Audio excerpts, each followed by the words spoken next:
క్రైస్తవులమైన మనము వీరు ఆత్మీయంగా ఉన్నతమైన క్రైస్తవులని చెప్పటానికి ఎవరికి వారము 1, 2 లేదా కొన్ని గుణాల ప్రాతిపదికగా అంచనాలు వేస్తూ ఉండవచ్చు. నేడు ఆత్మీయంగా ఉన్నతమైన క్రైస్తవులు అని చెప్పటానికి ఒక్క గుణాన్ని చూడబోతూ ఉన్నాం. ఆ గుణాన్ని చూడబోయే ముందు దేవుడంటే ఏమిటో చూద్దాం.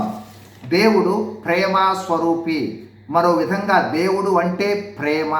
యేసు ప్రభువు తన శిష్యులకు ఇచ్చిన క్రొత్త ఆజ్ఞ, నేను మిమ్మును ప్రేమించినట్లు మీరు ఒకరినొకరు ప్రేమింపవలెను. అంటే క్రీస్తును పోలిన ప్రేమను కలిగి ఉన్నవారే ఆత్మీయంగా ఉన్నతమైన వారు. ఈ ప్రేమను తెలుపుటకు బైబిల్ గ్రంథంలో ఒక అధ్యాయమే ఉంది. అదే పౌలు భక్తుడు వ్రాసిన 1 కొరింథీ 13వ అధ్యాయము.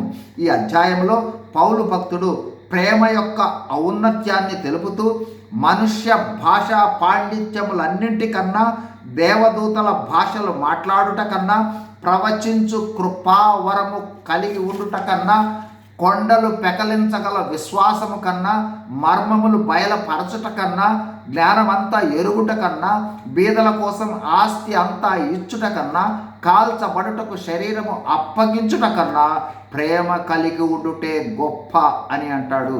ముగింపులో విశ్వాసము, నిరీక్షణ, ప్రేమలలో శ్రేష్టమైనది ప్రేమయే అని తెలియచేస్తాడు. అయితే ఈ ప్రేమ క్రీస్తు ప్రేమ వలె ఉండాలి. క్రీస్తు ప్రేమ ఎలా ఉంటుందో పౌలు భక్తుడు 1 కొరింథీ 13, 4-7 వచనాల్లో తెలుపుతాడు. ప్రేమ దీర్ఘకాలము సహిస్తుంది, దయ చూపిస్తుంది.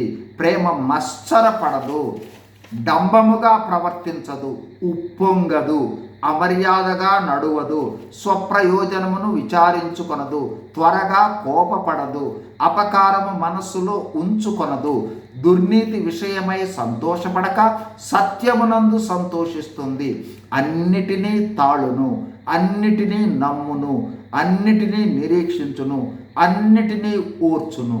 చివరిగా ప్రేమ శాశ్వత కాలము ఉంటుంది. ఈ విధమైన గుణలక్షణాలు కలిగిన ప్రేమ ఉన్నవారే ఆత్మీయంగా ఔన్నత్యంలో ఉన్నవారు. కావున ఈ గుణలక్షణాలు కలిగిన ప్రేమను మనము చూపునట్లు దేవుడు మనకు సహాయం చేయనుగాక. God bless you. Thank you.